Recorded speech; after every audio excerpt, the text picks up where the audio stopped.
السلام علیکم ورحمۃ اللہ وبرکاتہ۔ بسم اللہ الرحمن الرحیم۔ لک الحمد یا اللہ والصلاة والسلام علیک یا رسول اللہ صلی اللہ علیہ وسلم۔ سامعین احتشام، آج دیوبندی مولویوں کی کچھ باتیں بتاؤں گا، بغور سماعت فرمائیے اور فیصلہ آپ کو کرنا ہے۔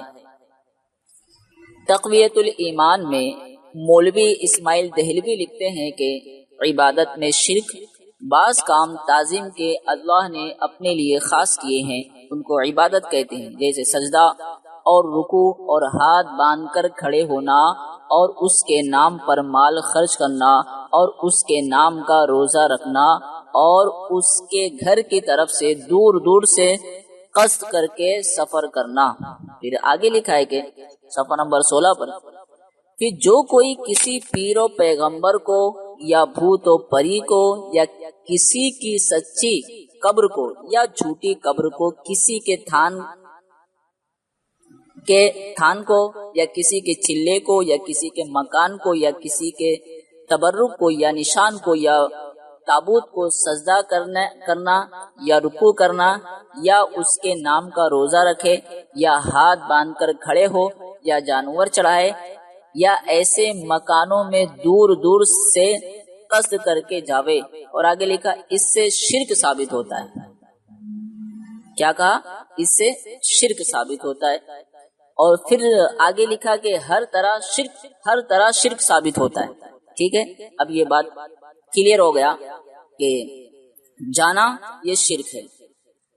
اب میں تصویر کا دوسرا رخ پیش کرتا ہوں۔ اب میں خود سے کہوں گا تو کہیں گے یہ غلط بات کرتا ہے۔ اب یہ تقویت الایمان ہے۔ اب فتاوی رشیدیہ دیکھیے، اس میں لکھا ہوا ہے کہ سوال ہوا، زیارت قبور اولیاء پر سفر کر کے جانا بشرطے کہ کوئی خلاف شرع کام نہ کرے درست ہے یا نہیں؟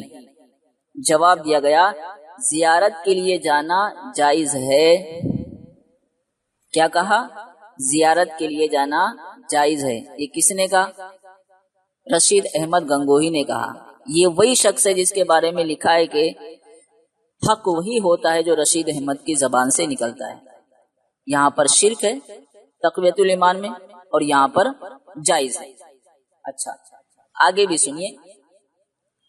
دیوبندی مولوی کی ایک اور کتاب کا حوالہ لیجیے۔ کتاب کا نام ہے مسائل شرک و بدعت۔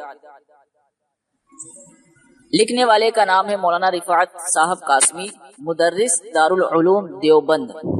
اس کتاب کے صفحہ نمبر 22 پر لکھا ہے کہ سفر کیجئے، مدینہ پاک پہنچ کر روضہ اقدس کے سامنے کھڑے ہو کر نہایت ادب و احترام کے ساتھ دھیمی آواز میں پڑھیں الصلاۃ والسلام علیک یا رسول اللہ۔